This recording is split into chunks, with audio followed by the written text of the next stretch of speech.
We started off doing live PAs like 10 years ago. We started producing tracks and performing them live on the spot.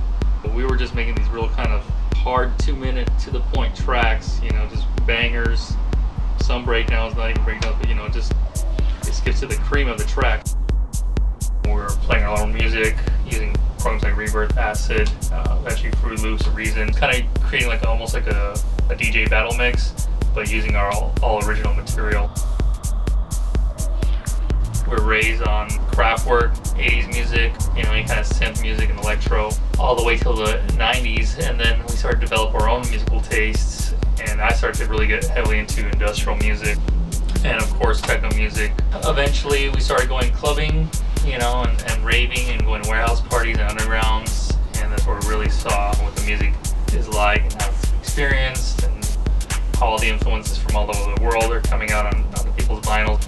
And that's really what inspired us to eventually become producers and, you know, promoters and catalysts for this kind of music movement that we call Droid. We started getting into electronic music like almost exclusively probably like 94, 95. Internet was not big back then. You actually had to go out and buy the stinking CD or a tape or whatever. Raid the Tower Records, you know, section, Best Buy and shit, whatever. And you know, listen to this on CD just so you can hear, or go into the record store and buy the vinyls to hear the music and have access to it and like read about it and know who these artists are and what labels they're on, where they're coming from. You actually had to physically go out and do that, you know.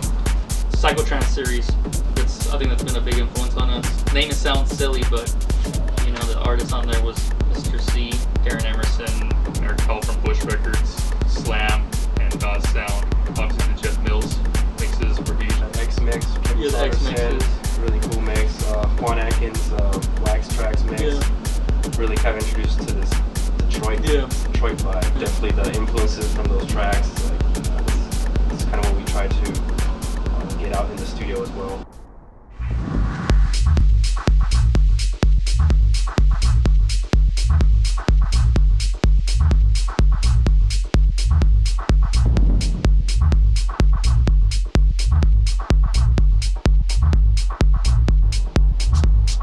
Recently we decided to start using a new alias, Raíz, which is a Spanish word meaning root.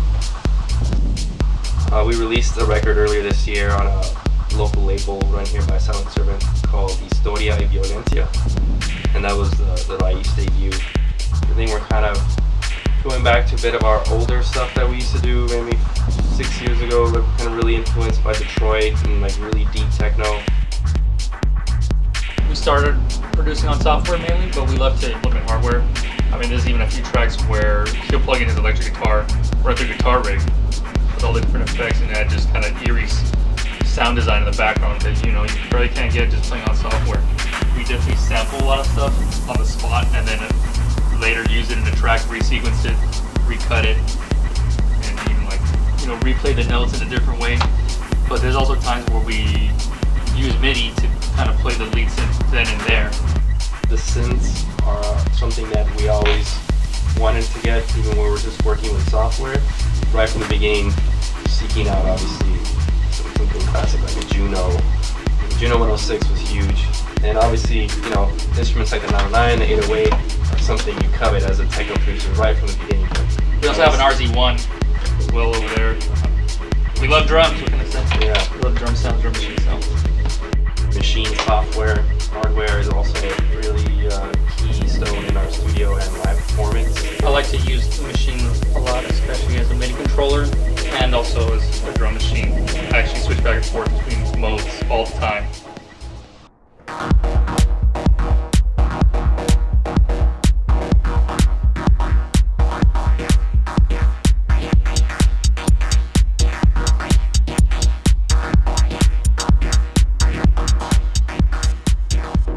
I think the connection that we have as, you know, siblings shows itself and presents itself when we play live.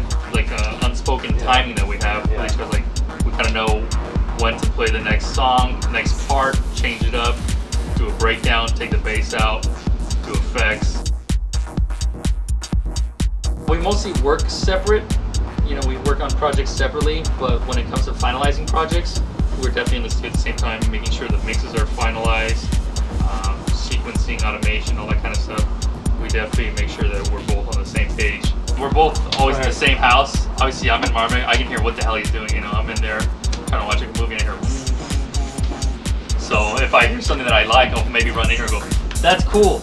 Keep that," and then go back to whatever I was doing. I think for us, it just has to be this way.